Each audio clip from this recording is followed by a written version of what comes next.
Essa parede estava muito sem graça e resolvemos trazer uma corzinha a mais para ela, fazendo alguns quadros com alguns materiais super fáceis de encontrar. O primeiro passo é encontrar caixas de papelão.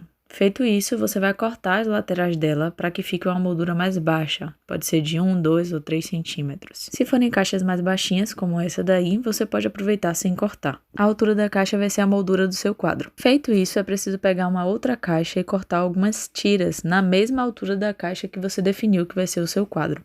Essas tiras vão servir para deixar sua moldura ainda mais resistente. Para colar ao redor da caixa, a gente utilizou cola de artesanato. Você pode caprichar bastante para não soltar, mas a gente ainda vai dar uma dica para deixar ela ainda mais aderida. Posicione ao redor da sua caixa e veja se realmente está do tamanho da moldura e repita isso dos 4 lados. Para deixar ainda mais resistente, a gente fez isso 2 vezes, ou seja, a gente colocou uma fileira de tiras e em cima dessa fileira a gente acrescentou outra fileira, para ficar bem resistente e para o acabamento ficar melhor. Para evitar que essas tiras descolem, a gente indica que vocês coloquem em cada uma das pontinhas pelo menos 2 pedaços de fita crepe, da forma que está sendo posicionada aí no vídeo. Depois de deixar a moldura bem resistente, a gente vai partir para o acabamento da parte superior, que vai ser feito também com fita crepe. Essa fita crepe mais quadradinha vai te ajudar a dar um efeito de madeira nessa moldura. Por isso, é importante que você coloque essas camadas de tiras ao redor da caixa que você definiu, porque senão vai ficar bem fininho e não vai ficar com um acabamento tão legal. Para facilitar a colagem, evite sobrepor uma fita crepe na outra. Quando chegar nas pontinhas, corte na diagonal, como se fosse uma moldura de um quadro mesmo.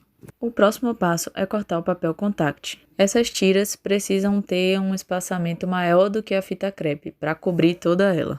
Então, você mede aí a fita crepe e deixa um espaçamento de mais ou menos um dedo para o lado. Com a tira em mãos, corte certinho como vai ficar na sua moldura, deixando aquela diagonal que eu já tinha falado na hora de colar a fita crepe para evitar que as partes se sobreponham. A cola do papel contact não aderiu muito bem à fita crepe, então resolvemos cobrir essa fita crepe com tiras de papel ofício. O bom é que quanto mais você forra essa parte, mais dá para você moldar ela. Para colar a folha de ofício, nós utilizamos a mesma cola de artesanato e passamos na borda ao invés do ofício, para não deixar ele tão molhado. Como vamos forrar as paredes internas e externas da caixa, deixamos a folha de ofício um pouco maior que a fita crepe mesmo. Tudo isso para garantir a adesão do contact, que vai ser o acabamento de madeira que a gente quer.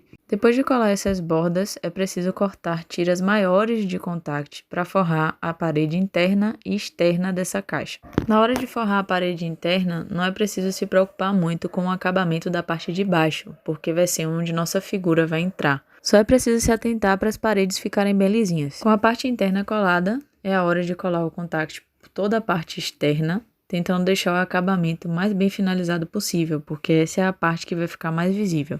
A imagem que vai estar nos nossos quadros vai ser feita com outro quadro que compramos na nossa cidade, porque estava na promoção por R$ 2,99. Mas se você não encontrar na sua cidade, pode imprimir uma imagem em alta resolução. Para colar ela no fundo, utilizamos fita dupla face. Colocamos uma tira na parte superior e uma tira na parte inferior. Se você for utilizar uma folha de ofício, papel cochê ou qualquer outro papel, você pode usar durex. A gente utilizou a fita dupla face porque a gente está usando um quadro que é um pouquinho mais pesado. Com o quadro devidamente colado na base, comece a colocar a fita dupla face ao redor de toda a moldura, porque é onde vamos encaixar o acetato, para dar aquele arzinho parecido como se fosse um vidro em cima do quadro. E para proteger a imagem também contra poeiras, fica mais fácil de limpar. Essa fita vai deixar o acetato bem aderido, mas se você quiser retirar esse acetato, limpar, lavar e depois colocar de novo, dá super certo. Meça o seu acetato e corte, depois é só colar na parte superior da sua moldura. As partes do acetato que sobraram ao redor, só ir cortando com cuidado com uma tesourinha. Para colocar o quadro na parede, a gente vai utilizar a fita banana, porque o quadro ficou bem pesado. Independente de você utilizar um quadro como imagem ou um papel, é indicado que você cole com fita banana.